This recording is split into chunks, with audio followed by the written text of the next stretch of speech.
the Lord. Praise the Lord. Praise the Lord. Praise the Lord. Praise the Lord. Praise the Praise the Lord. Lord. मेरे प्रियो, एक बार फिर हमें खुदावन ने एक और सुंदर शाम दी कि उसके नाम पर हम एकत्रित होने पाए। धन्य है वे जो संगति करते हैं और जो प्रभु के वचन पर विश्वास करते हैं, आमीन। क्योंकि मेरे प्रियो, विश्वास सुनने से और सुनना मसीह के वचन से होता है। Praise the Lord. Praise the Lord. तो आइए हम प्रभु की स्तुति और महिमा में चलेंगे, पहले प्रार्थना के जरिए, उसके बाद हम गीत को गाएंगे और उसके बाद हम प्रभु के वचन की ओर बढ़ेंगे। Praise the Lord. Praise the Lord. तो मेरा निवेदन है, घर का कोई सदस्य हमें प्रार्थना में अगुवाई करे।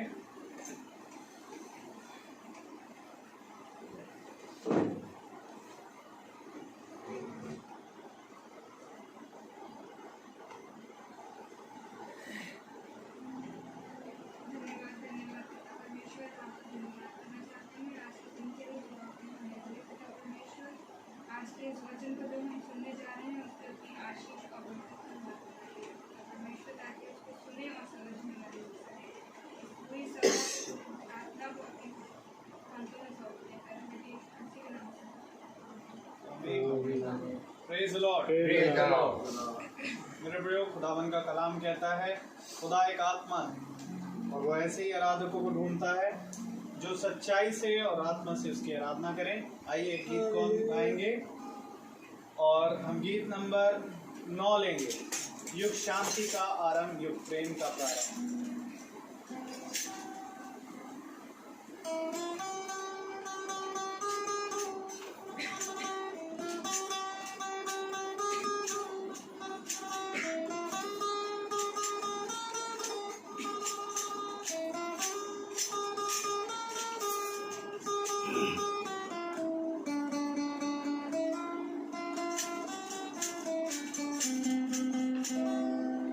युग शांति का आरंभ, युग प्रेम का प्रारंभ, प्रभु क्षमा में है सागर, ये युग गया सागर, प्रभु क्षमा में है सागर, ये युग गया सागर।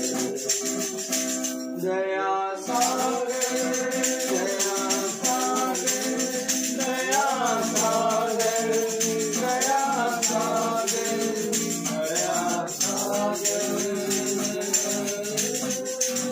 दया सागर।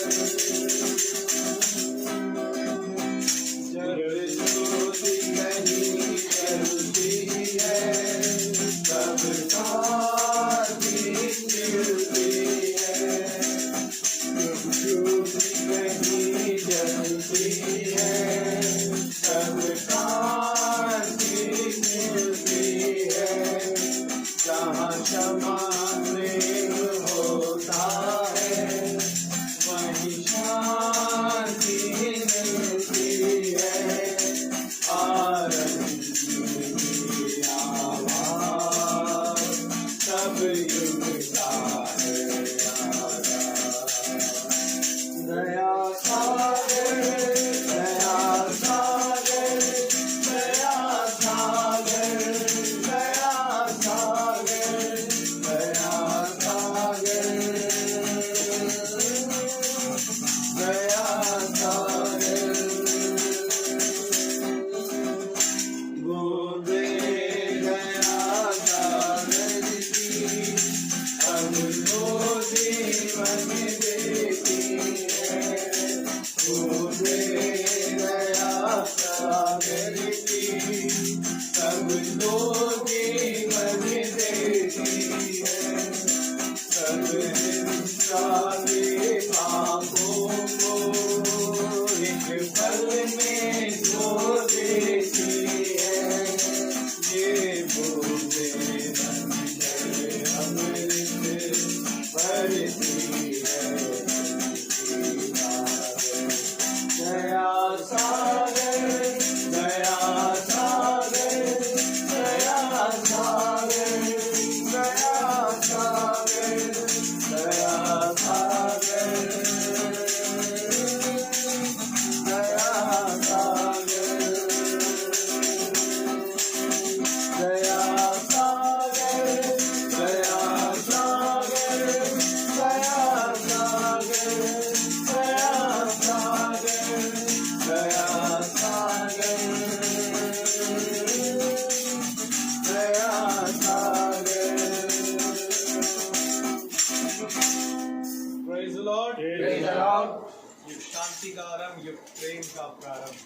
हाँ मेरे प्रभु, यीशु मसीह वो है जिससे हर एक चीज उत्पन्न होती है।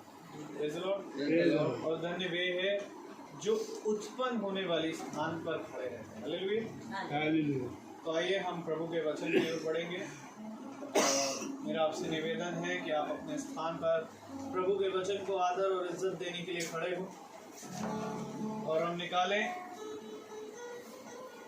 पहला यूहन्ना उसका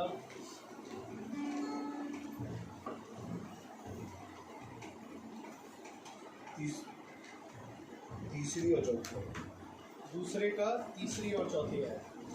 पहला यूहन्ना उसका दूसरा अध्याय और हम तीसरी और चौथी आयत को एक साथ पढ़ेंगे। Praise the Lord. पहला यूहन्ना उसका दूसरा अध्याय और उसकी तीसरी और चौथी आयत।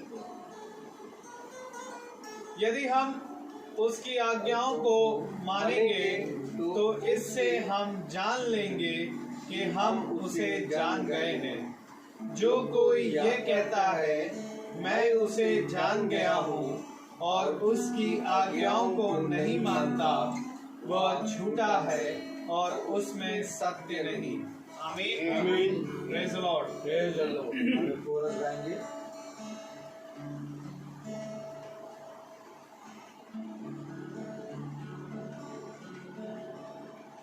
तुझे अकेला ना छोड़ूं मैं, रूह अपनी भेजूं।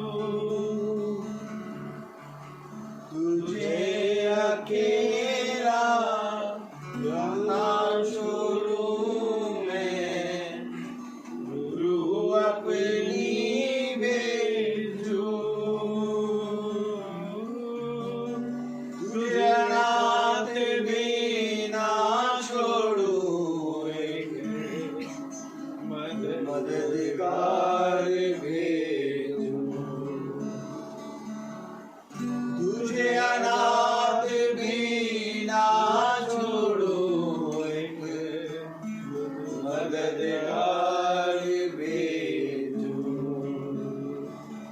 यीशु के सिवा ये कब है बात कही किसने? यीशु के सिवा ये कब है बात कही किसने? जहाँ दो या तीन जमा हो, मैं हूँ हाजिर उनमें। जहाँ दो या तीन जमा हो, मैं हूँ हाजिर उनमें। Praise the Lord। प्रभु का वचन जो कि पवित्र है, इस पवित्र वचन को खुदा हमें निकम्मों को समझने और उस पर चलने की सामर्थ प्रदान करेगी। आमीन। हम सब अपने स्थानों पर बैठ जाएं। Praise the Lord। मेरे प्यारे भाई बहनों, एक बार फिर प्रभु ने ये समय दिया कि हम उसके वचन को सुने, क्योंकि वचन को सुनना और सुनकर उसको ग्रहण करना ही जीवन है। आज हम बहुत सी बातों को सुनते हैं और अपने जीवन में उनको ग्रहण करते हैं, लेकिन वो हमारे शरीर के लिए होती हैं। आज मनुष्य सबसे ज्यादा रक्षा किस चीज की करता है? अपने शरीर की रक्षा करता है। लेकिन अगर वो आत्मा को जानता, तब वो आत्मा के बारे में सोच विचार करके उस भोजन के लिए परिश्रम करता। लेकिन आज मनुष्य एक ऐसे भोजन के लिए परिश्रम करता है जो कि वो सुबह करता है और दोपहर में फिर भूखा हो जाता है, और फिर दोपहर में भोजन करता है और रात तक फिर भूख लगने लगती है। और भूख इस प्रकार की लगती है जैसे उसने कभी कुछ ना खाया हो। अभी देखिए, खुदा ने उपवास के बारे में बताया कि उपवास इसलिए नहीं कि तुम भोजन को त्याग दो और भोजन त्याग कर मेरे वचन में चुपचाप शांतिपूर्वक बैठे रहो, बल्कि उपवास इसलिए बताया खुदा ने कि ताकि ये देह तुम्हारे आत्मा पर हावी ना होने पाए। क्योंकि मनुष्य केवल भोजन की वस्तु पर मन लगाता है, मनुष्य केवल शरीर पर मन लगाता है। खुदा कलाम कहता है शरीर से ऊपर है आत्मा। और इसका सबसे बड़ा उदाहरण ये है कि अगर भोजन तुम्हें एक दिन नहीं मिलेगा तो तुम 2 और 3 और 1 महीने तक भी जीवित रह सकते हो, पानी पी के, हवा लेके। लेकिन अगर तुम्हारे शरीर से सेकंड में 1 सेकंड भी आत्मा निकल गई,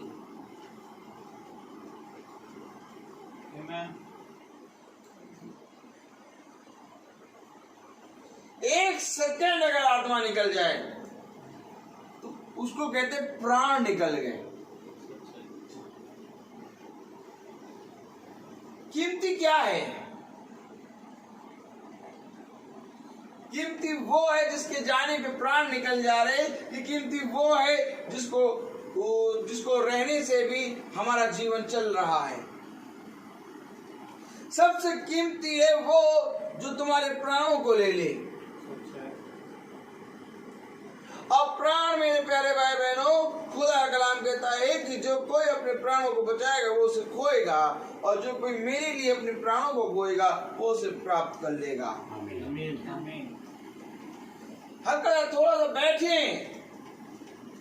इस भागने दौड़ने वाली जिंदगी में बैठे। मनुष्य को एक दूसरे की बात सुनने का समय नहीं है। मनुष्य की खबर लेने का समय नहीं है। मनुष्य के पास इतना समय नहीं है कि वो सत्य को जान ले। लेकिन जिस समय वो सत्य को जान जाएगा वो बैठ जाएगा और कहेगा मैं व्यर्थ ही दौड़ता रहा। सच में जीवन तो मेरे पास ही है और मैं पूरे जंगल में दौड़ रहा हूं, जैसा लग रहा है कि जंगल में जीवन है। क्या कह रहा है प्रभु का वचन? कह रहा है यूहन्ना 2 अध्याय और उसकी 2 और 3 आयत में क्या कह रहा? यदि हम उसकी आज्ञाओं को मानेंगे तो इससे हम जान लेंगे कि हम उसे जान गए हैं। हम उसे जान गए हैं। आमीन। इसे जिसने हमें बनाया है, और जिसने हमें बनाया है उसने जानने के लिए आज्ञा दी है। और आज्ञा को अगर जानो ना तो तुम कभी भी अपने क्रिएटर के पास नहीं पहुंच सकते। अगर कोई भी वस्तु, कोई भी चीज हम बनाते हैं तो हम उसके कितने नजदीक रहते हैं?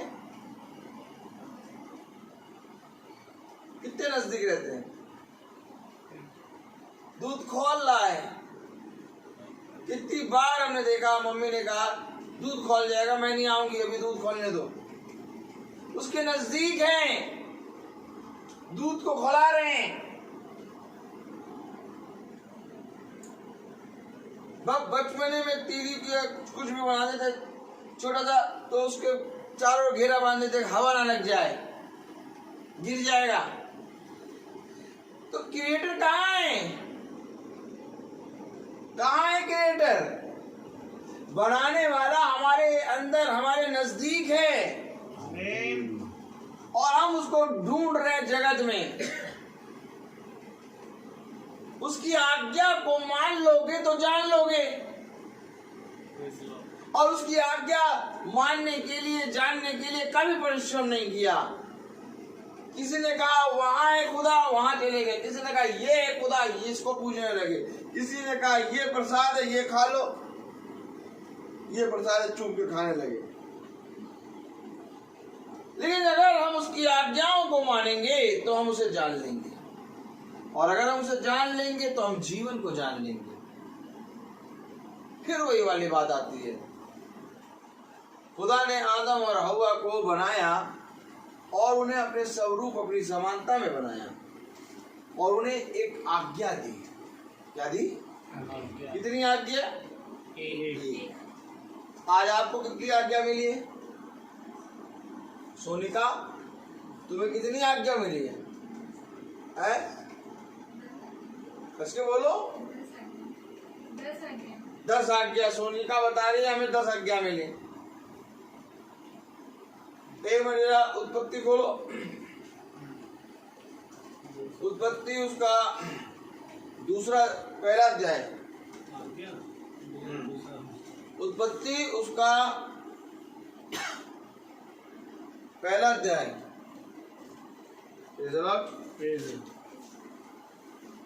हाँ, दूसरा अध्याय।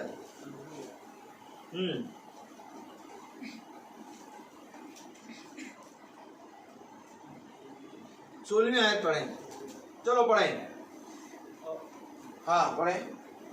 और यहोवा खुदा ने आदम को ये आज्ञा दी, तू वाटिका के सब वृक्षों का फल बिना खटके खा सकता है, पर भले या बुरे के ज्ञान का जो वृक्ष है उसका फल तू कभी ना खाना, क्योंकि जिस दिन तू उसका फल खाएगा उसी दिन अवश्य मर जाएगा। तो आदम को क्या मिला? आज्ञा। और कितनी आज्ञा मिली? एक। सिंपल।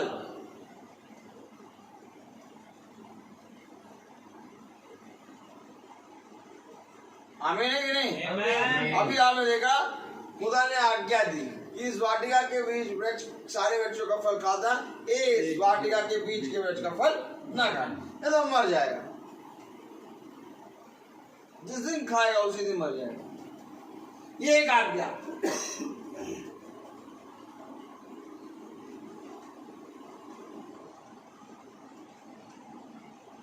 अब डॉक्टर बनना है। क्या बनना है? डॉक्टर।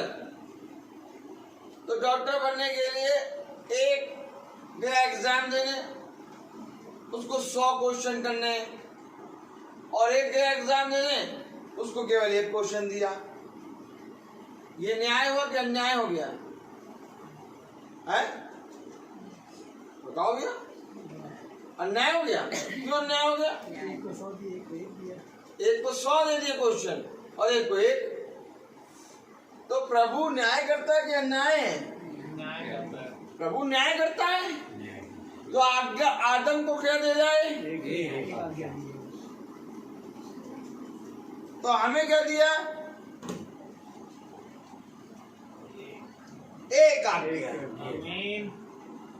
ये आज्ञा है। ये पूरी बाइबल आज्ञा है। ये बाइबल केवल एक है। उसे का मार्ग एक है, उसे का जीवन एक है, और उसे कहा कि मैं तुमसे सच कहता हूं कि द्वार भी एक ही है। आमीन, आमीन। अगर मार्ग एक, जीवन एक, द्वार एक, तो आज्ञा एक। और वो आज्ञा ये है कि तुम मुझ में और मैं तुम में बना रहा हूं। केवल एक बाइबल मिली है हमें, और इस बाइबल में जितनी बातें लिखी हैं सब एक आज्ञा पे लिखी हैं, और वो ये है। अभी आप जो पढ़ रहे हैं, पढ़िए क्या पढ़ा आपने, ध्यान से पढ़ो तो समझे में आएगा कि कितनी आज्ञाएं मिली। पढ़े।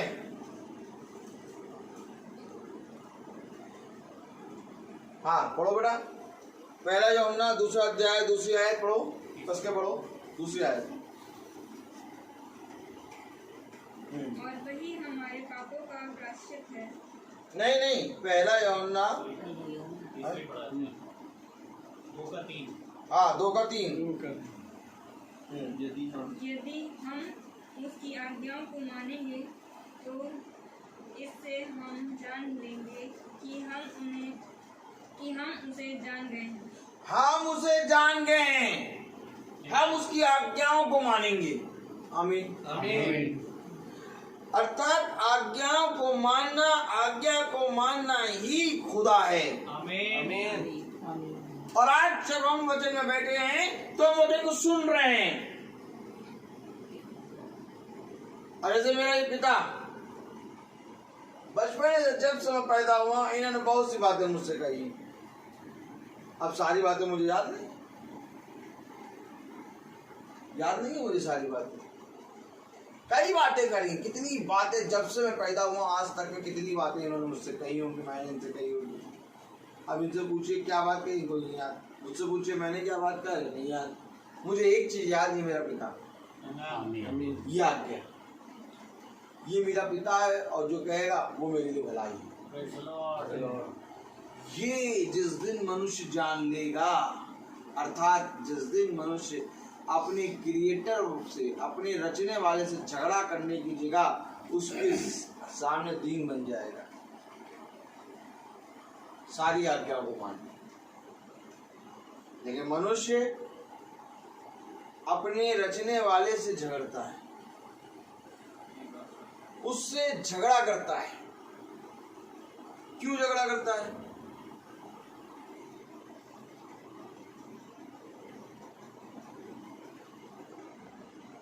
Praise the Lord. यशकेल खोलें जरा। हालेलुया। यशकेल 18।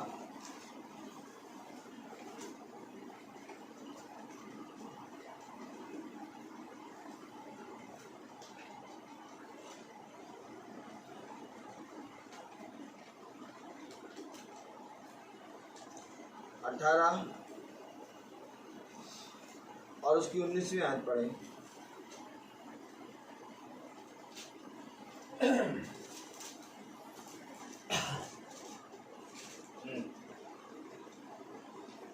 हाँ, 18-19। तो भी तुम लोग कहते हो, क्यों? क्या पुत्र पिता के अधर्म का भार नहीं उठाता? जब पुत्र ने न्याय और धर्म के काम किए हो और मेरी सब विधियों का पालन कर उन पर चला हो, तो वह जीवित ही रहेगा। पुत्र जीवित रहेगा। आमीन। पिता के अधर्म के काम उस पर नहीं पड़ेंगे। अरे पुत्र जीवित है और पिता ने अधर्म किए, यानी पिता ने सारे बुरे काम किए, तो ये पिता के बुरे काम पुत्र पे क्यों नहीं आए? क्योंकि पुत्र ने पिता को जानकर कि पिता ने गलत किया भय खाया। आमीन। और भय खाकर अपने पापों से पश्चाताप करा। क्या लिखा है? क्या पुत्र पिता के अधर्म का भार नहीं उठाता? जब पुत्र ने न्याय और अधर्म के काम किए हो और मेरी सब विधियों का पालन कर उन पर चला हो, तो वह जीवित ही रहेगा। क्यों जीवित रहेगा? 14वीं आयत पढ़ें। फिर यदि ऐसे मनुष्य का पुत्र हो और वह अपने पिता के ये सब पाप देखकर भय के मारे उनके समान ना करता हो, अर्थात ना तो पहाड़ों के पूजा स्थलों पर भोजन किया हो, ना इजराइल के घराने की मूर्तों की ओर आंख उठाई हो, ना पराई स्त्री को बिगाड़ा हो, ना किसी पर अंधेर किया हो, ना कुछ बंधक लिया हो, ना किसी को लूटा हो, वरन अपनी रोटी भूखे को दी हो, नंगे को कपड़ा उड़ाया हो, दीन जन की हानि करने से हाथ रोका हो, ब्याज और बढ़ती ना ही ली हो, मेरे नियमों का माना हो और मेरी विधियों पर चला हो, तो वह अपने पिता के अधर्म के कारण ना मरेगा वरन जीवित ही रहेगा। आमीन। क्यों जीवित रहेगा? क्योंकि उसने मेरे नियमों को माना, उसने मेरी आज्ञाओं को माना। यही तो अभी हमने पढ़ा कि उसकी आज्ञाओं को मानना ही उसको जानना है। आमीन। आमीन। मेरे पिता ने क्या किया, उसके पिता ने क्या किया, ये नहीं। हमारा खुदा क्या कहता है? मेरी आज्ञाओं को जानो। क्या हम सब प्रभु की आज्ञाओं को जानने के लिए तैयार हैं? क्या हम कोशिश कर रहे हैं कि प्रभु की आज्ञा क्या है? क्या है प्रभु की आज्ञा? पहला यूहन्ना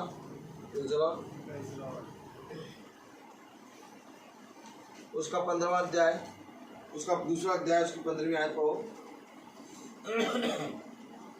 तुम ना तो संसार से और ना संसार में की वस्तुओं से प्रेम रखो। यदि कोई संसार से प्रेम रखता है तो उसमें पिता का प्रेम नहीं है। उसमें पिता का प्रेम नहीं। किससे किस क्यों नहीं है? क्योंकि उसने संसार से क्या रखा? प्रेम रखा है। तुम ना तो संसार से और न संसार की वस्तुओं से प्रेम रखो, क्योंकि जो कोई संसार से प्रेम रखता है उसमें पिता का प्रेम नहीं है। अरे जाइए देखिए, सारे जगह संसार से प्रेम रख रहे हैं। आज संसार में जीने के लिए, संसार में बंगला बनाने के लिए, संसार में अपने आप को आगे बढ़ाने के लिए सारे काम कर रहे हैं, बुरे से लेके अच्छे काम कर रहे हैं। लेकिन खुदा कह रहा है तुम संसार से प्रेम ना रखो।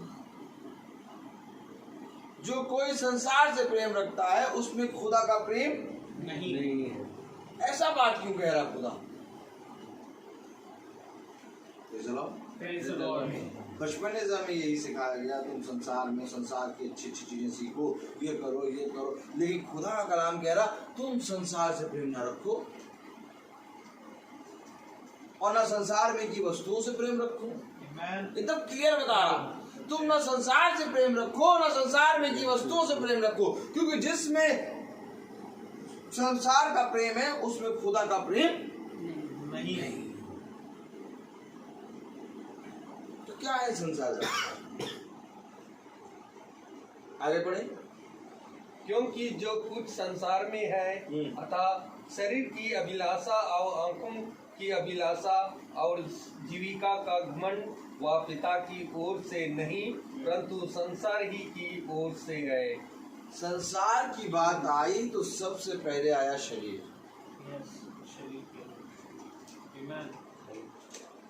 15वीं और 16वीं आयत एक साथ पढ़ेंगे। तुम ना तो संसार से और ना संसार में की वस्तुओं से प्रेम रखो। हाँ, यदि कोई संसार से प्रेम रखता है तो उसमें पिता का प्रेम नहीं है, क्योंकि जो कुछ संसार में है अर्थात शरीर की अभिलाषा और आंखों की अभिलाषा और जीविका का घमंड वह पिता की ओर से नहीं परंतु संसार ही की ओर से है। खुदा की ओर से है ही नहीं है, क्योंकि जो कुछ हम आंखों की अभिलाषा, शरीर की अभिलाषा, जीविका का घमंड, ये खुदा की ओर से नहीं है। खुदा की ओर से वे चीजें हैं जो स्थिर रहती हैं। आमीन आमीन। इसलिए कह रहा है कि जिसमें संसार का प्रेम है उसमें खुदा का प्रेम नहीं है, क्योंकि संसार और संसार की चीजें नष्ट होंगी परंतु जो खुदा में बना रहता वो सर्वदा जीवित रहेगा। तुम संसार की वस्तुओं से प्रेम ना रखो, तुम संसार से प्रेम ना रखो, क्योंकि संसार से जो प्रेम रखता है उसमें शरीर की अभिलाषा, आंखों की अभिलाषा, जीविका का घमंड है। आमीन। क्या बताना चाह रहा है प्रभु ने? Romeo praise the Lord.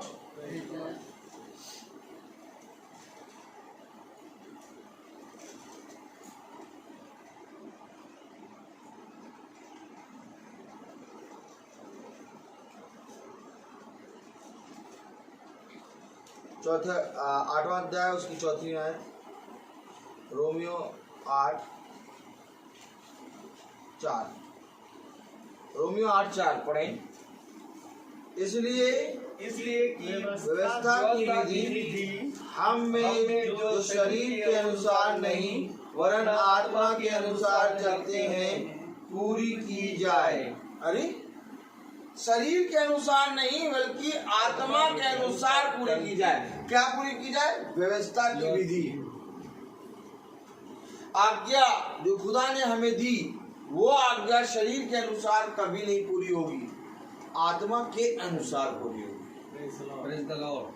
और संसार की अभिलाषा, आंखों की अभिलाषा और जीविका का घमंड ये कभी भी खुदा को प्रसन्न नहीं कर सकता। व्यवस्था की क्या कह रहा है? व्यवस्था की विधि आत्मा के अनुसार पूरी होती है। पढ़े तो क्या कह रहा है? चौथी आयत फिर पढ़े। इसलिए कि व्यवस्था की विधि हम में जो शरीर के अनुसार नहीं वरन आत्मा के अनुसार चलते हैं पूरी की जाए। शरीर के अनुसार नहीं, यानी व्यवस्था की एक भी बात अर्थात खुदा की आज्ञा को हम कभी भी शरीर के अनुसार पूरी नहीं कर सकते, हम आत्मा के अनुसार पूरी कर सकते। आमीन। क्योंकि खुदा आत्मा है।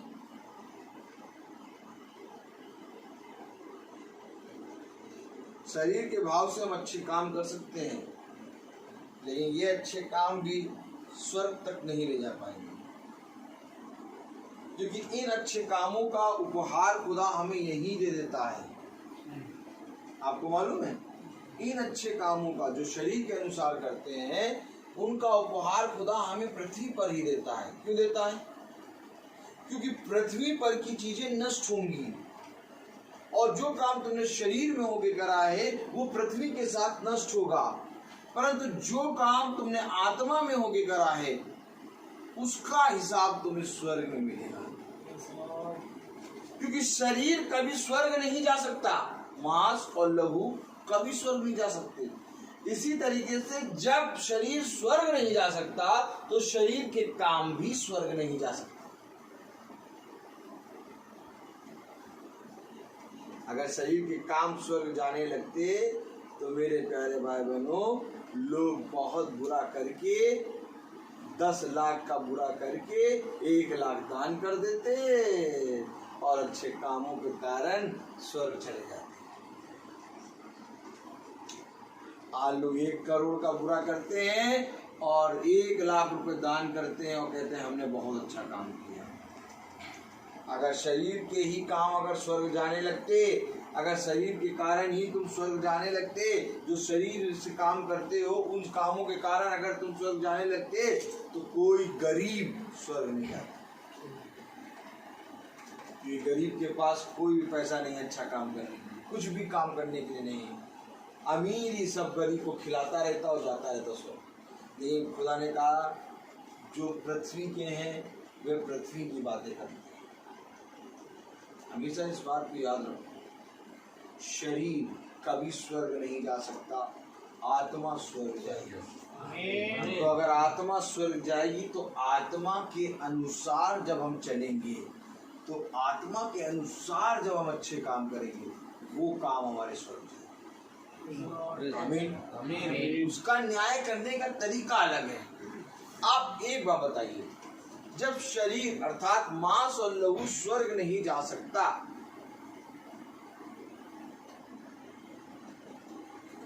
तो उसके काम कैसे स्वर्ग चले जाएंगे? कभी सोचा इस बात के बारे में? आज देखिए लोग कितना ज्यादा दान कर रहे हैं। सिख धर्म सबसे ज्यादा दान करता है। मोहम्मदन सबसे ऊपर 4 बजे 3:30 बजे उठ के नहा धो के नमाज पढ़ता है। हिंदू कितने अच्छी तरीके से अपनी देवी देवताओं को चाहे जैसे भी हो जाके उपासना करता है। तो क्या ऐसा काम है जिसके कारण हम स्वर्ग जाएंगे? उसकी आज्ञाओं को मानना। क्योंकि उसकी आज्ञा शरीर में नहीं है, उसकी आज्ञा आत्मा में है।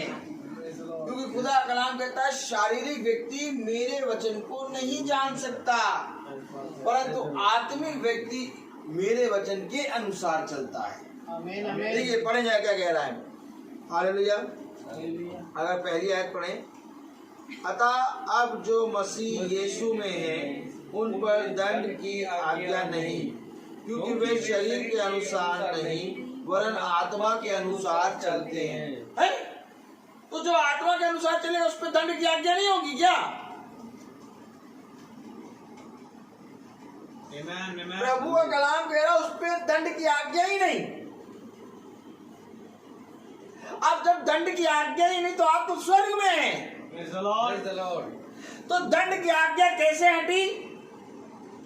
आखिर वो जो दंड, जो पाप मनुष्य जाति में था, जिसका पाप के कारण मृत्यु सारे मनुष्य फैल गई, उस मृत्यु को, उस दंड को खुदा ने अपने लहू से छुड़ाया। अब जब लहू से छुड़ाया, तो जब उसने लहू से छुड़ाया तो हमारी आत्मा जीवित हो गई। और जब हम आत्मा के अनुसार चल रहे हैं तो हम पर दंड की आज्ञा नहीं है। और अगर दंड की आज्ञा नहीं है तो हम ऑटोमेटिक स्वर्ग में हैं। तो दंड की आज्ञा किस पर है? अगर आत्मा के अनुसार चलने वाले पर दंड की आज्ञा नहीं, तो एक और है जो शरीर के अनुसार चल रहा है, उस पर दंड की आज्ञा। पढ़े तो जरा पहली आयत पढ़े। अतः अब जो मसीह यीशु में है उन पर दंड की आज्ञा नहीं, क्योंकि वे शरीर के अनुसार नहीं वरना आत्मा के अनुसार चलते हैं। आत्मा के अनुसार चलते हैं। और पढ़िए तीसरी आयत पढ़िए। क्योंकि जो काम व्यवस्था शरीर के कारण दुर्बल होकर ना कर सकी, उसको खुदा ने किया, अर्थात अपने ही पुत्र को पाप में शरीर की समानता में पाप बलि होने के लिए भेजकर शरीर में पाप पर दंड की आज्ञा दी। आमीन। शरीर में पाप की दंड की आज्ञा। दंड की आज्ञा किसको मिल रही? शरीर। और जिसमें दंड की आज्ञा नहीं, वो क्या है? आत्मा, जो आत्मा के अनुसार चल रहे हैं। आज तक हमारे पूर्वजों से, हम जब से पैदा हुए, सब ने हमें शरीर को सेफ करना, शरीर को पालना, शरीर को बढ़ाना, शरीर को साफ सुथरा रखना सिखाया। लेकिन किसी ने हमें आत्मा को साफ सुथरा और आत्मा को पालना नहीं सिखाया। यही एक कारण है, आप मनुष्य शरीर में तो अच्छे वस्त्र पहन लेता है, लेकिन आत्मा में नंगा है। आमीन। यही एक कारण है। आज शरीर को तो मनुष्य साफ कर लेता है, आज शरीर को तो मनुष्य भोजन करा लेता है, लेकिन आत्मा भूखी है। और जो आत्मा के अनुसार चल रहा है, उस पर दंड की आज्ञा नहीं। कितना प्यारा वचन हमें मिल रहा है। और वचन क्या है? मेरी आज्ञाओं को मानोगे, मेरी आज्ञाओं को मानोगे तो तुम मुझे जानोगे। आज्ञा क्या है? आत्मा। आमीन। आत्मिक फल। प्रभु कहता आत्मिक फल। तो आत्मिक फल क्या है? आज्ञा। आमीन आमीन। तो आज्ञा कब आएगी? जब हम आत्मा के अनुसार चलेंगे। अभी शरीर के अनुसार चलेंगे, सब बुरा करो, गाली दे दो, लूट लो, चोरी कर लो, व्यभिचार कर लो, जो करना है वो कर लो। लेकिन जब हम आत्मा के अनुसार चलेंगे तो हम बाड़े में बंद जाएंगे, फिर हम वह काम नहीं कर पाएंगे जो हम करते थे। क्यों? क्योंकि अब हम अपने नहीं बल्कि दाम देके चुकाएंगे, क्योंकि अब खुदा ने हमें स्थिर किया है। देखिए क्या कह रहा है खुदा का कलाम। अगर हम 5वीं आयत पढ़ें, क्योंकि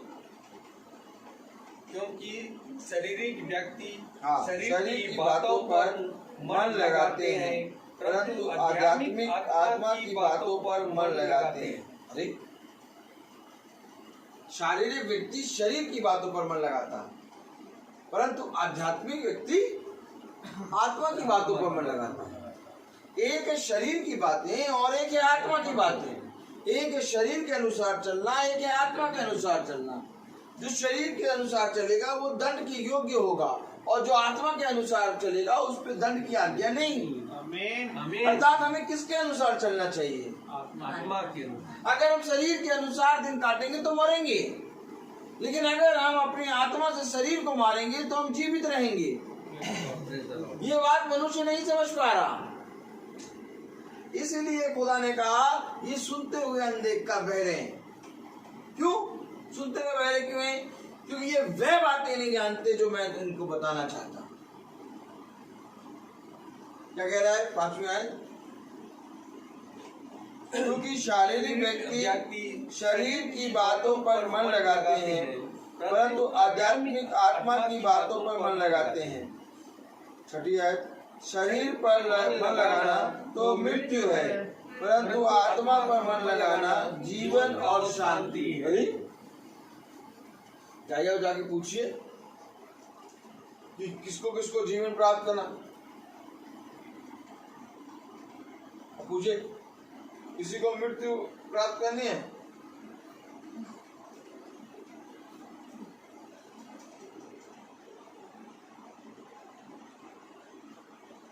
कोई मरना चाहता है? कोई मरना नहीं चाहता, सब क्या चाहते हैं? जीवित रहना चाहिए। ये काम मरने वाले कर रहे हैं। वचन कह रहा है शरीर पे मन लगाना तो मृत्यु है, और आत्मा पे मन लगाना जीवन है। शरीर पे मन लगाना मृत्यु है। 7 और 8 घंटे इसको सुलाते हैं, और इसको कोई घटी ना हो पंखा चला देते हैं, एसी चला देते, ज्यादा गर्मी है, बिल आए चाहे 6,000, वो भी किसी तरीके से मेहनत करके जाके दे दिया। शरीर को अच्छा रखने के लिए, शरीर के अंदर कोई भी दर्द हुआ उसको ठीक करने के लिए दवाई ले लेते हैं, सब कुछ कर लेते हैं शरीर के लिए। अरे क्या कहाँ चले जाए बताओ। लेकिन क्या आत्मा सुन लो, वचन सुन लो, तुम्हारे घर आ जाएंगे, तुमसे आ जाएंगे, नहीं नहीं नहीं समय नहीं है, बाइबल पढ़ लो, अरे रोज नहीं पढ़ पाएंगे, पूछो रोज जी लोगे? हाँ अरे ये तो कह रहा आत्मा पे मन लगाना जीवन है और शरीर पे मन लगाना मृत्यु है। तो अगर जिस दिन बाइबल नहीं पढ़ी तो उस दिन तो क्या 24 घंटे में बाइबल पढ़ना जरूरी है क्या? यस।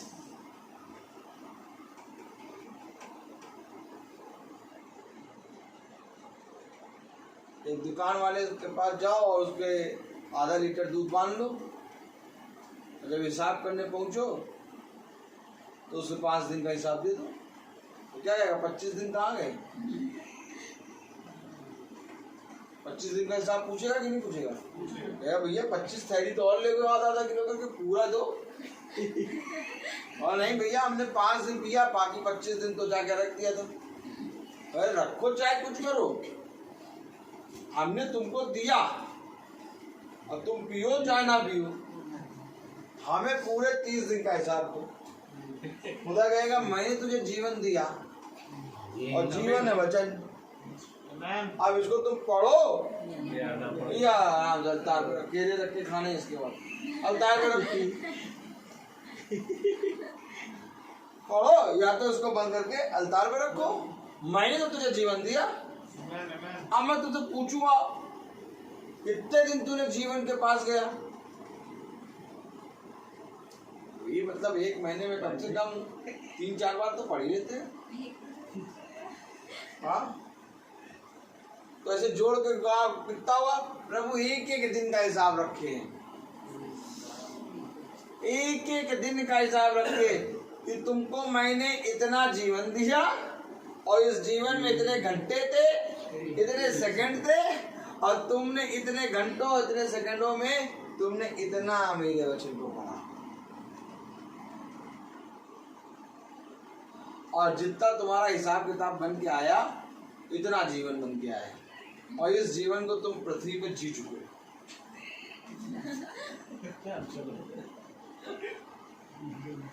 यही तो बात हो गई। क्या बात हो गई? यही बात हो गई कि वो जो धनी व्यक्ति था और लाजर था, उसको अब्राहम ने कहा कि देख अब्राहम, देख धनी व्यक्ति, जिस तरह से तूने इस पृथ्वी पर रहते हुए अच्छे दिन काट लिए, वैसे ही लाजर ने अपने बुरे दिन काट लिए। अब लाजर अच्छे दिन काट रहा और तू अब बुरे दिन काट रहा। तो जैसे हिसाब वहां पर हुआ वैसे ही हिसाब सेम टू सेम होगा। आमीन। इसीलिए उसने कहा कि दिन के 24 घंटे में 10वां अंश अर्थात 10% 24 घंटे का मुझे दे दे, Praise Lord. ताकि तेरा हिसाब मेंटेन रहे। बाइबल पढ़ना कितना जरूरी है बाइबल बता रही। जिस दिन बाइबल नहीं पढ़ा, शरीर के अनुसार चल रहे हैं, दिन भी अच्छा नहीं गया, थकान भी हुई, सब कुछ हुआ, और वहां पर क्या हुआ? 0/0, खाता ही नहीं खुला। लेकिन जिस दिन बाइबल पढ़ी, खुदा के वचन को, आज्ञा को माना, उस दिन वहाँ हिसाब खुल गया, और हिसाब खुल के वहाँ प्लस होता जा रहा। कैसे प्लस हो रहा है? अब जो तूने पढ़ा वो बताता जा रहा है किसी को, अरे हाँ मैंने ऐसा करा, हाँ वहाँ प्लस हो रहा है। अरे क्या हुआ? अरे भैया जीवन त्रस्त हो गया। अरे जीवन कैसे त्रस्त हो गया? प्रभु ने हमें जीवन दिया। मैं आता हूँ, मैं तुम्हें बताता हूँ प्रभु हमारा जीवन देने वाला खुदा है। कैसे जीवन त्रस्त हो गया? मैं तुम्हारे लिए दुआ करूंगा, मैं तुम्हें वचन बताऊंगा, मैं तुम्हें बताऊंगा कि तुम्हारा जीवन त्रस्त है, तुम्हारा जीवन बहुत अच्छा है। और जहाँ उसके जीवन में उजाला आया, वहाँ प्रभु ने क्या करा? तुमने बताया 10 का तुम्हारा प्रभु ने बनाया 100। Praise the Lord. Praise the Lord. तो कैलकुलेशन कहाँ चलना है? Amen. मैं काम कर रहा हूँ, जॉब कर रहा हूँ स्टेला मैरिज में, और स्टेला मैरिज में जब मैं जॉब करता हूँ तो सुबह 7:30 बजे से वही 1-1:30 बजे तक है। जोड़ो घंटे कितने? 7:30, 8:30, 9:30, 10:30, 11:30, 12:30, 6-7 घंटे लगते। अगर मैंने 7 घंटे काम किए हैं तो इस 7 घंटे के ऊपर फिर जब घंटे लगते हैं, यानी 24 घंटे में से 7 घंटे हटाइए, 17 घंटे बचे। 17 घंटे मेरे पास हैं और 7 घंटे मैं काम करता हूँ स्टेला में, और 17 घंटे मेरे बचे। तो वो 7 घंटे का पैसा मुझे नहीं मिलता, मुझे पूरे 24 घंटे का वो पैसा देते हैं।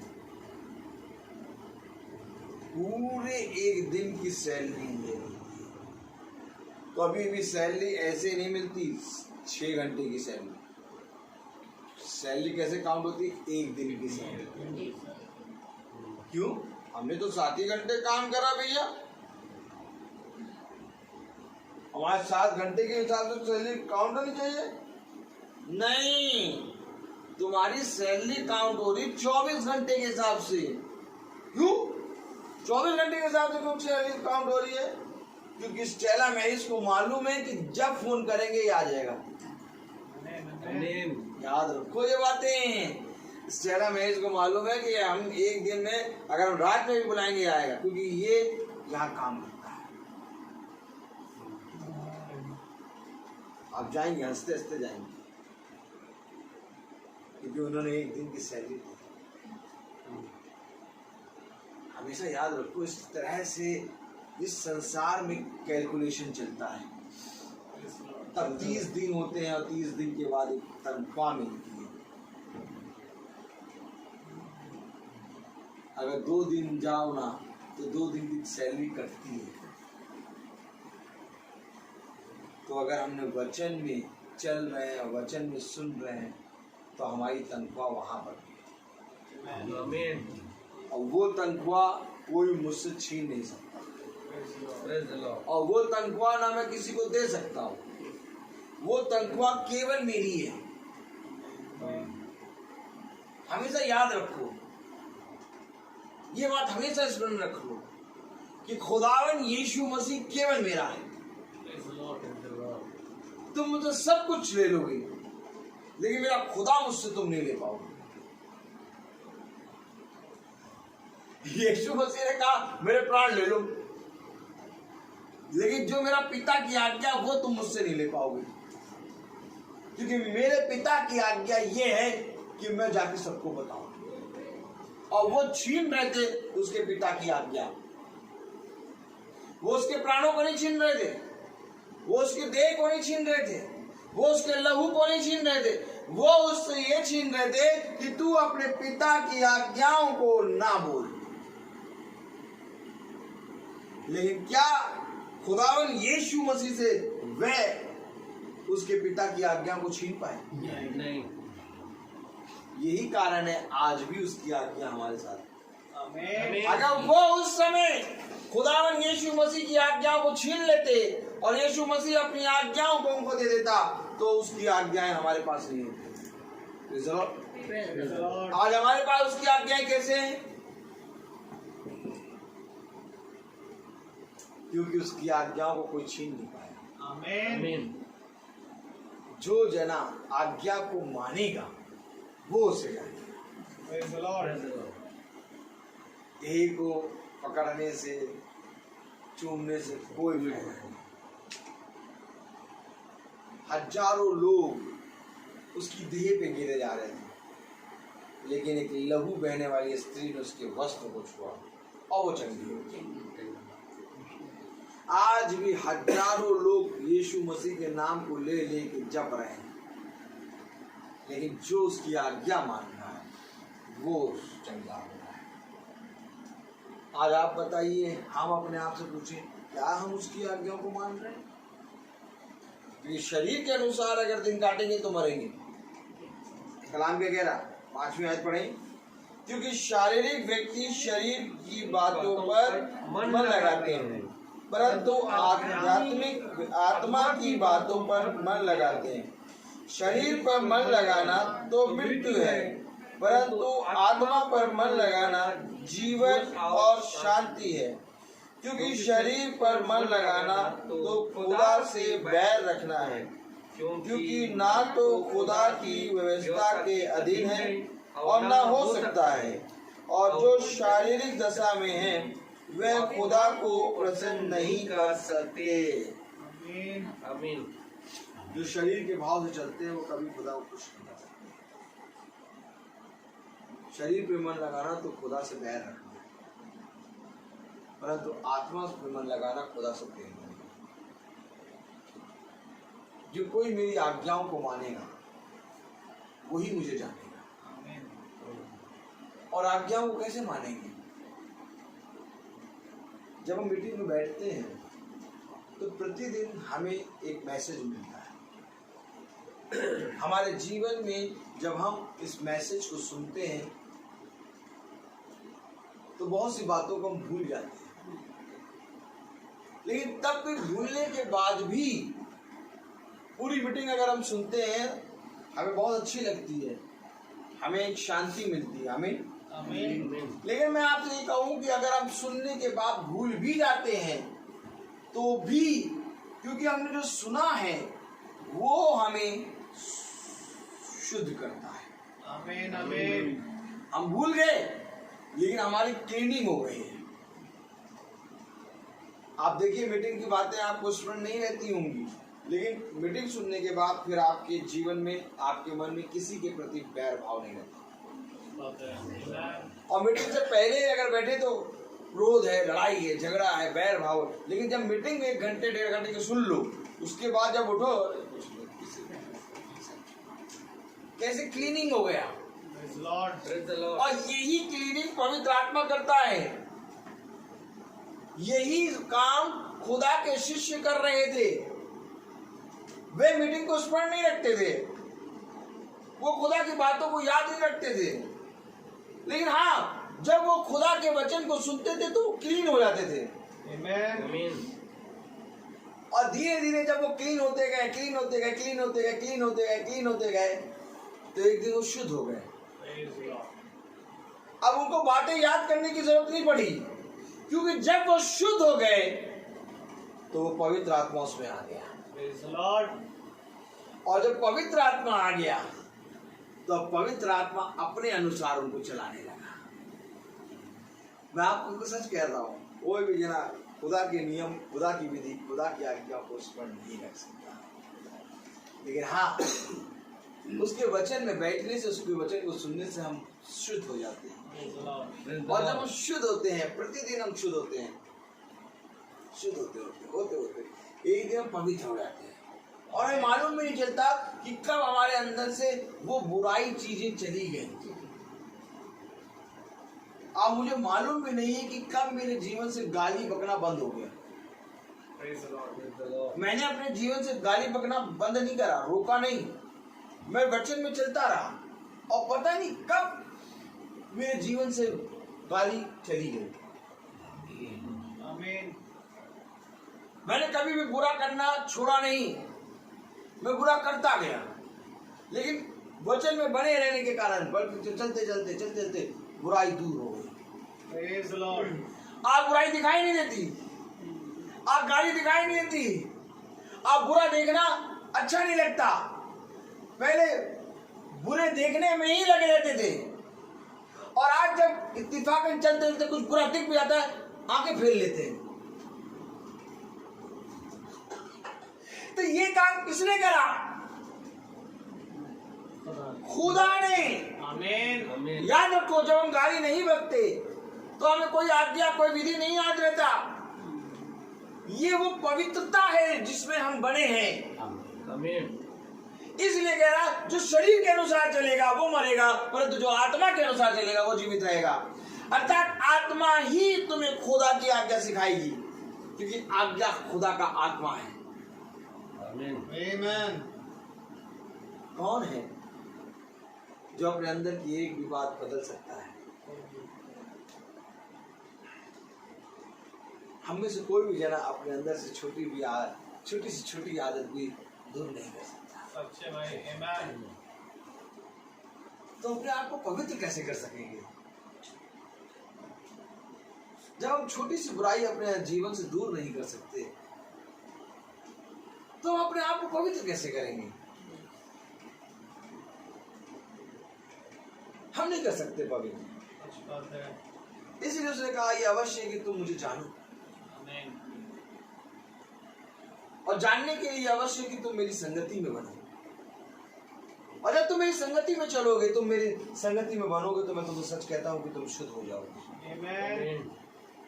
प्रभु ने कहा, मैं तुम पर अपना शुद्ध जल छिड़कूंगा और तुम शुद्ध हो जाओगे। Praise the Lord. ऐसे शुद्ध नहीं होगे। और जल दर्शाता है वचन को, सच्चे भाई। Amen. अर्थात इस समय वचन की बारिश हो रही है Hallelujah. और इस वचन की बारिश में हम भीग रहे हैं। Amen. हम सब भीगे हुए हैं, Praise the Lord. क्योंकि ये जो वचन की बारिश हो रही है, ये लहू का बपतिस्मा है, आग का बपतिस्मा है। Amen. Amen.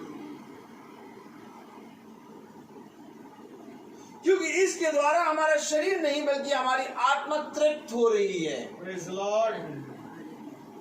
क्या मिलता है हमें प्रभु के वचन को सुनने से? जीवन और शांति। Hallelujah. कहीं पर भी जाओगे जीवन और शांति नहीं मिलेगी। केवल एक ही है जो तुम्हें आत्मा के अनुसार चलाएगा। और आत्मा के अनुसार कैसे चलेंगे, कैसे मालूम? जो आत्मा है वही बताएगा। Amen. Amen. और ध्यान से इन वचनों को स्मरण रखो।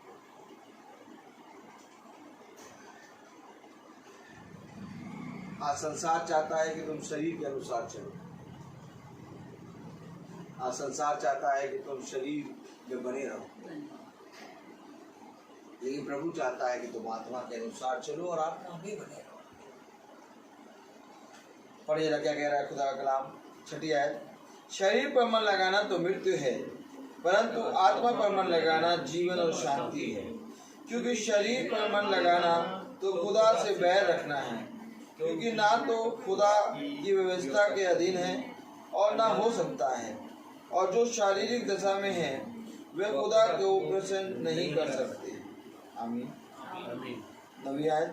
परंतु जबकि खुदा का आत्मा तुम में बसता है तो तुम शारीरिक दशा में नहीं परंतु आत्मिक दशा में हो। आमीन। आमीन। अगर खुदा का आत्मा तुम में बसता है तो तुम शरीर के अनुसार नहीं बल्कि आत्मा के अनुसार। क्या कह रहा खुदा?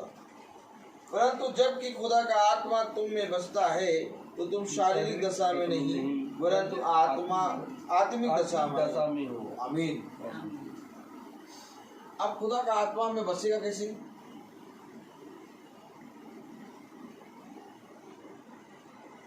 खुदा का आत्मा में बसेगा कैसे?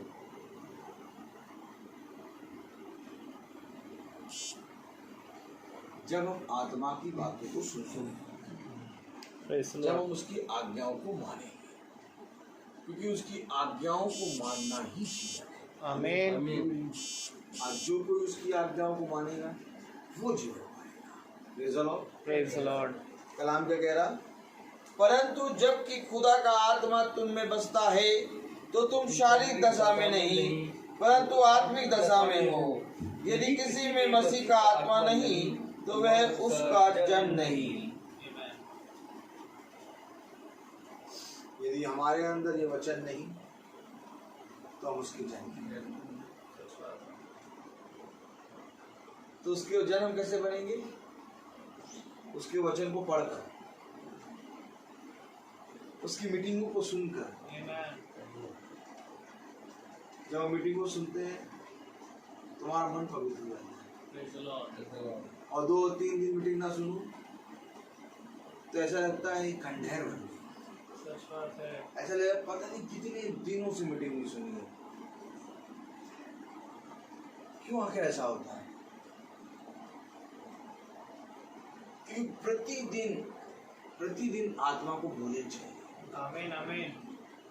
अगर तुम 2 दिन आत्मा को भोजन नहीं दोगे, 3 दिन दोगे, तुम्हारे अंदर बुरे विचार आएंगे। लेकिन अगर तुम प्रतिदिन भोजन दोगे तो बुरे विचार आएंगे। मैं ये नहीं कह रहा बुरे विचार नहीं आएंगे, लेकिन उससे फाइट होगी। Praise the Lord. फाइट हो। कभी बुरे विचार जीतेंगे, ऐसा नहीं कि बुरे विचार रोज हारे, जीतेंगे। कभी अच्छे विचार जीतेंगे, कभी फिर। लेकिन एक दिन ये फाइट होते होते होते होते होते होते होते होते होते होते होते आत्मा बुराई को खा जाएगी। आमीन आमीन। एक दिन खा के पूरा डकार रहे कि खुदा का काला आत्मा कहेगा मैं तुझ में और तू मुझ में बना है। आमीन। करते रहो एक दिन फाइट। हमें ऐसा लगेगा कि ये बुराई हमको हम जीत गए, बुराई जीत गई, हम हार गए। करते रहो, लेकिन तुम्हारे अंदर से वो बुरे विचार निकल ही जाएंगे। Praise the Lord. क्योंकि वो बस जाएगा ना। आमीन। वो आके बसेगा। हमारा खुदा बसने आया, रहने आया। हालेलुया। हमारा खुदा उजड़े हुए चीजों को बनाने आया। आमीन आमीन। वो बसेगा क्यों? ताकि अपने साथ हमें ले जाए। समझ लो, वो बसेगा क्यों? ताकि अपने साथ हमें ले जाए। आमीन आमीन। बहुत पवित्र वचन है। 1 यूहन्ना उसका 2 अध्याय,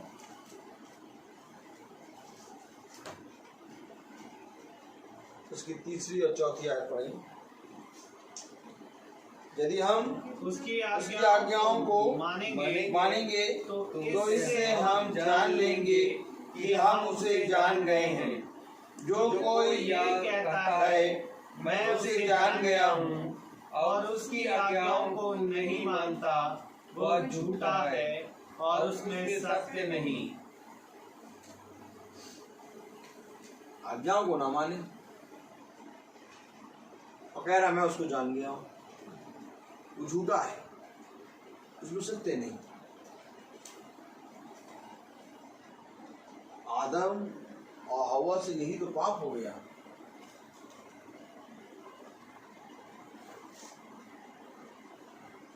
वो यीशु मसीह को जानते थे,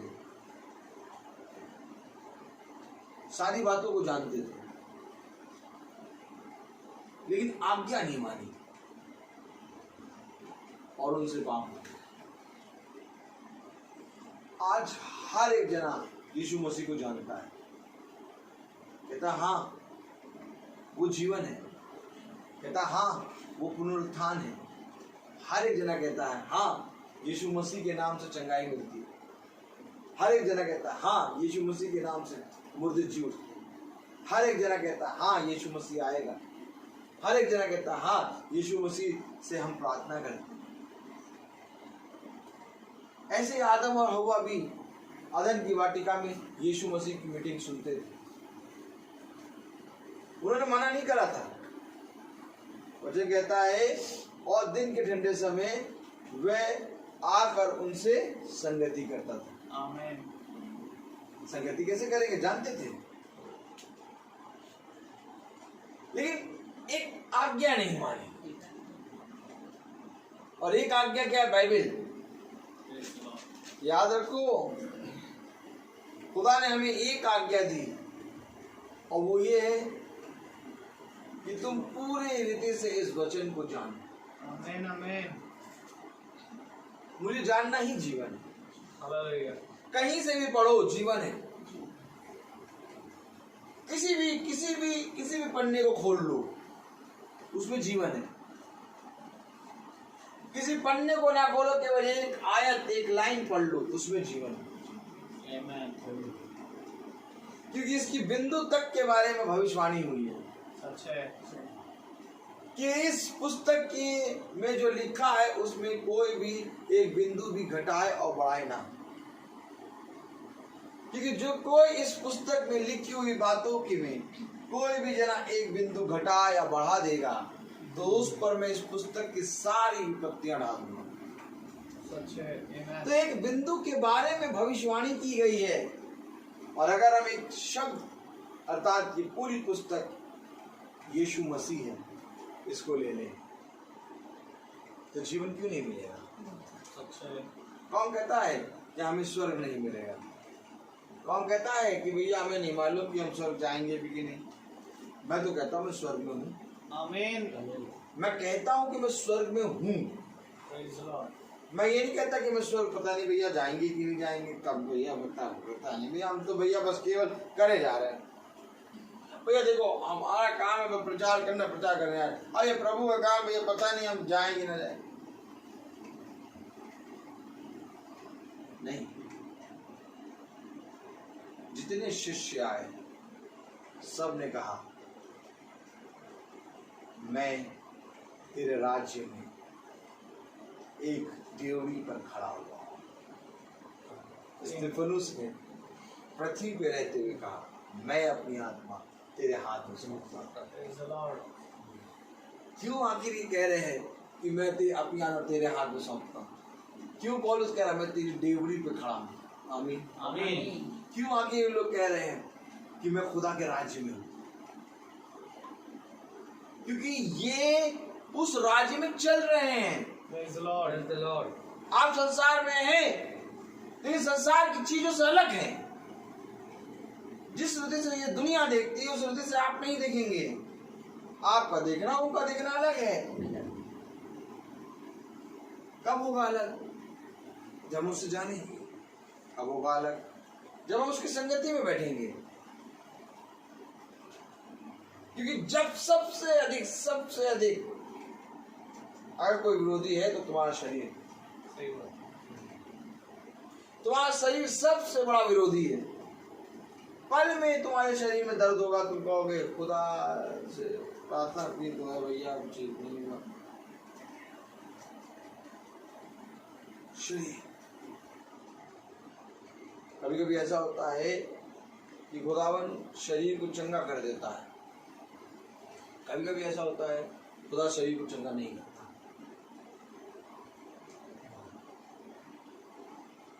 पौलुस ने प्रार्थना करी हो सके तो ये कांटा मेरे पास से निकल जाए।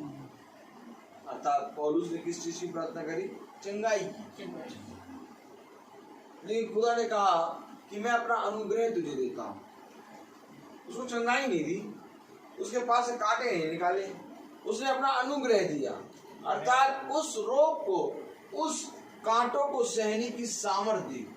Praise the Lord. और तब पौलुस कह रहा है कि मैं इन कांटों पे, जब मेरे शरीर में ये कांटे चुभे रहते हैं तो इनके कारण मैं और बलवंत हो जाता हूं।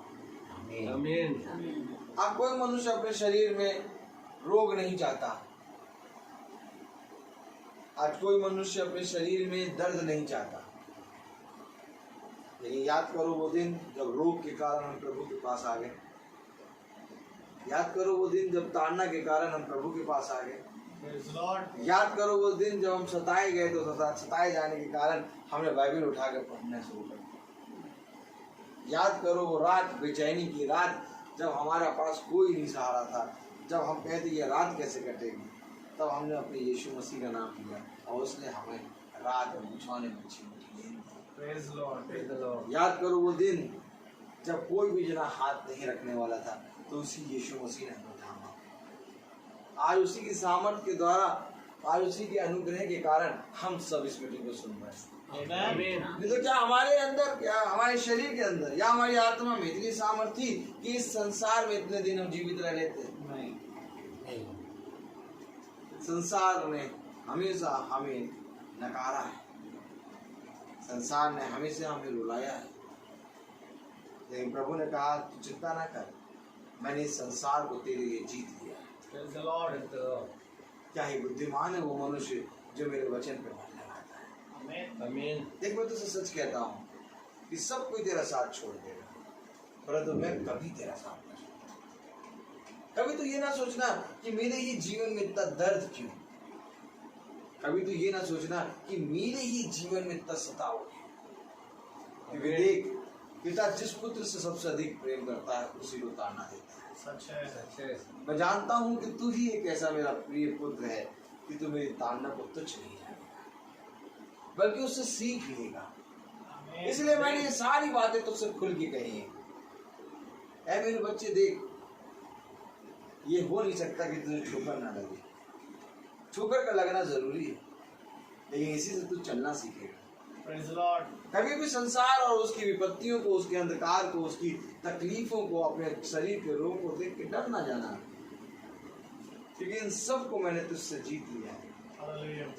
मैं तुझसे सच कहता हूँ कि मैं जीवन के अंत समय तक, कब तक? अंत समय तक। जीवन का अंत समय क्या है? कभी नहीं। जीवन कभी नहीं बनेगा। आमीन। क्योंकि प्रभु ने कहा एक नया यरूशलेम बनाऊंगा और उस नए यरूशलेम में केवल जीवन के वृक्ष का फल होगा। अर्थात जीवन उसका नाम है, और जीवन के अंत समय तक का मतलब कि कभी ना मरने वाला जीवन मैं तुझे दूंगा। आमीन। अर्थात अनंतः का जीवन। Praise the Lord. आमीन। यानी कि प्रभु कभी हमारा साथ नहीं छोड़ेगा। क्या हम चाहते हैं कि प्रभु हमारा कभी साथ न छोड़े? क्या हम चाहते हैं कि हम प्रभु में बढ़े? क्या हम चाहते हैं कि हम प्रभु की आत्मा में बढ़े? क्या हम चाहते हैं कि हम प्रभु के वचन, उसकी आज्ञाओं को माने, उसकी आज्ञाओं पर चले? यदि हम चाहते हैं तो मेरे प्यारे भाई बहनों, कान लगाना शुरू करो। क्योंकि शैतान का सबसे बड़ा रोल ये है कि तुम सुनने ना पाओ, तुम सुनने में बहरे हो जाओ, तुम सुनने में धीमे हो जाओ। लेकिन मेरे प्यारे भाई बहनों, खुदा का कलाम कहता है भला शैतान जितना भी अपना जोर लगा ले, लेकिन जिसको मैंने चुन रखा है वो किसी ना किसी तरीके से मेरे पास आ जाएगा। Praise the Lord. मेरे प्यारे भाई बहनों, आज हम पापी ही थे। हम कभी नहीं चाहते थे कि खुदा के वचन में आए, हम कभी नहीं चाहते थे प्रार्थना करें, हम कभी नहीं चाहते थे कि अपने खुदावन यीशु मसीह के नाम को हम आगे करें। हम अपने काम को आगे करते थे, अपने संसार में अपने कामों को आगे रखते थे, लेकिन खुदा ने हमें चुनकर इस स्थान पे ले आया। तो इससे पता लगता है कि हमारा खुदा चुना, क्योंकि जिस कार्य को करने की इच्छा मैंने नहीं करी उसको खुदा ने मेरे जीवन से कराया। तो ये कराने वाला मैं नहीं, बल्कि मेरा खुदा है। तो अगर खुदा ने हमारे जीवन से कराया, आपके जीवन से कराया, तो मेरे प्यारे भाई बहनों, सत्य को जानना तो जरूरी है। खुदा का कलाम कहता है सत्य को जानोगे और सत्य तुम्हें सारी बात हालेलुया। तो मेरे प्यारे भाई बहनों, सारी बातों में हम घटे और खुदा बढ़े। इसलिए शरीर में अगर कष्ट होता भी है, शरीर में दुर्बलता होती भी है, शरीर में रोग होता भी है, शरीर में दर्द होता भी है, शरीर में जितनी भी दर्द और कलेश होते भी है, इन सबको सहना, क्योंकि मैंने तुम्हारे लिए अनंतता का जीवन रखा है। सोचो, लाजर ने जो डेवड़ी पे पड़ा रहता था, जिसके घाव को कुत्ते छाटते थे, उसने कितनी तकलीफ सही, लेकिन कभी भी अपने क्रिएटर, अपने रचने वाले को के विरोध में बातें नहीं। यही एक कारण है कि आज वो अब्राहम की गोद में है। आमीन आमीन आमीन। इसलिए ताड़ना को, उस रोग को, उस दर्द को तुच्छ ना जाए, बल्कि उससे सीख ले। हालेलुया। और आनंदित हो कि इस पृथ्वी पर हमको खुदा ने इस योग्य बनाया। आमीन। हमें इससे पहले कि ये तकलीफ, ये दर्द, ये घटी दे, उसने हमें सहने की शक्ति दी। Praise the Lord. इसी कारण तो शरीर मर्देगा और आत्मा जयवंती। तो मेरे प्यारे भाई बहनों, हमेशा इस बात का ध्यान, खुदा हमको इतने रोग, इतनी तकलीफ नहीं देगा जो हमारे सहने से बाहर, हमें वहीं तक देगा जो हम सह सकते हैं, और सहने की सामर्थ्य भी खुदा देगा। हम तो कुछ भी नहीं सह सकते, एक छोटी सी सुई से भी डरते हैं। सुई लगा ना, अरे हम तो कुछ नहीं सह सकते, लेकिन खुदा हमें सहने की सामर्थ्य। तो हर चीज का समय होता है। आइए हम प्रार्थना में चलेंगे। मेरा निवेदन है भाई सैमुअल से कि वो आए और प्रार्थना में अगुवाई करें। आइए हम प्रार्थना में चलेंगे। जीवन की वाणी हमारे महान जीवित अनुग्रहकारी खुदा यीशु मसीह, बड़ा धन्यवादित हैं प्यार प्रभु उस अद्भुत कलाम के लिए, जिसने एक बार फिर प्यार प्रभु हमें प्यार प्रभु आत्मा के बारे में समझाया कि हमारा शरीर किस प्रकार से प्यार प्रभु आत्मा के खिलाफ होता है। परंतु क्या ही धन्य है वे जो इस वचन के अनुसार चलते हैं प्रभु, क्योंकि हम में कोई ऐसी खूबी या लियाकत नहीं पाई जाती या ऐसी सामर्थ्य नहीं पाई जाती मेरे पिता, जो प्यार प्रभु हम अपने निकम्मे कामों को अपने इन जीवन से दूर करने पाए मेरे पिता। बस आपसे विनती प्रार्थना करते हैं कि जो कुछ भी घटियाँ हम में पाई जा रही हैं खुदावन, वो आप प्यार प्रभु हमसे दूर करें और प्यार प्रभु हमें पूरी रीति से धोकर शुद्ध करें खुदा। उन्हें दे अपनी आत्मा यहाँ पर उपस्थित हर एक जन को प्यार प्रभु आप प्रदान करें। जो कुछ भी अंधकार और घटी खुदावन हमारे जीवन में है, उन सब के लिए खुदावन हम आपसे क्षमा चाहते हैं। दिन भर में जो भी हमने गलती भूल चूक करी, देखने के द्वारा, बोलने के द्वारा या करने के द्वारा या विचारों के द्वारा, हे मेरे पिता, उन सब के लिए आपसे क्षमा चाहते हैं और दुआ विनती करते हैं खुदावन कि प्यार प्रभु इन आदतों को प्यार प्रभु आप हमारे जीवन से अंश करके बदले और प्यार प्रभु हम तुझ में बढ़ते जाएं खुदावन। हमारे जीवन से आप बढ़े और हम घटने पाए मेरे पिता। दुआ करता हूँ खुदावन पिता कि प्यार प्रभु जब ये घराने पर तेरा ये वचन खुला मेरे खुदा, इस घराने का उद्धार प्यार प्रभु इस वचन के माध्यम से होने पाए। ये भी खुदावन तेरे वचन में प्यार प्रभु और आगे बढ़ने वाले बन सके। प्यार प्रभु जो कुछ भी ज़रूरतें हैं, जो कुछ भी योजनाएं कल्पनाएं ये करते हैं, उनको अपने अनुसार आप पूरा करें, अपनी आत्मा से आप इन्हें भरें खुदावन। हमारे इस छोटे झुंड पर भी अपनी रक्षा रखवाली करें प्यार प्रभु। होने दे खुदावन कि जितने लोग खुदावन तेरे वचन में प्रतिदिन चल रहे हैं खुदा, प्यार प्रभु शैतान उन्हें भरमाने ना पाए मेरे खुदा। प्यार प्रभु होने दे कि अपने आत्मा से खुदावन आप उन्हें दृढ़ करें, हम सबको दृढ़ करें मेरे खुदा, ताकि हम प्यार प्रभु ऐसे ही तेरे वचन में प्यार प्रभु शामिल होने वाले और आपकी प्यार प्रभु दया दृष्टि में प्यार प्रभु बने रहने वाले बन सके। ये मेरे पिता, जितने भाई बहन सुनते हैं उनको भी खुदावन तेरी आशीष तेरे लहू के बाड़े में बांधते हैं खुदावन। हर अंधकार और घड़ी से बचाए प्यार प्रभु। भाई रोहित पर, उनके घराने पर तेरी आशीष तेरी दया सदा बनी रहे, वो ऐसे ही खुदावन तेरे वचन का खराई से प्रचार करने पाए। और प्यार प्रभु हम भी प्यार प्रभु उन सेवाएं हैं खुदावन प्यार प्रभु जो आप चाहते हैं कि हम करें प्यार प्रभु, उसे हम पूरी करें और बिना आपकी मर्जी के खुदावन हम कोई भी ऐसे कार्य ना करने पाए मेरे खुदा। हर एक बात में खुदावन हमारे जीवन से आप बढ़े और हम घटे मेरे पिता। जब हम यहाँ से विदा लें तो प्यार प्रभु हमारे रास्ते में हमारी निगहबानी करिए खुदावन, हमारे पीछे से घर की सारा आदर महिमा जलाल आपको देते हुए ये प्रार्थना विनती आपके बेटे प्रभु यीशु मसीह के नाम से मांगते हैं, दया से सुने और ग्रहण करें, आमीन। ऐ हमारे पिता आप जिस स्थान में हैं, आपका नाम पाक माना जाए, आपकी बादशाहत आए, आपकी मर्जी जिस स्थान में पूरी हो जमीन पर भी पूरी हो। रोज की रोटी आज हमें बख्श दे, जिस प्रकार से हमने मुसलमानों को माफ करते हैं, हमारे कसूरों को माफ करें। हम आसमानिश में अपने देखा दुबलाई शाही को तब तक जला हमेशा। अब हमारे खुदावन यीशु मसीह का फजल, खुदा बाप की मोहब्बत, पाक रूह की रिफाकत और शराकत हम में से हर एक विश्वासी जन के साथ अब से लेकर अनंत काल तक होती रहे, आमीन। धन्यवाद धन्यवाद धन्यवाद, सारी आशीषों के सोते धन्यवाद।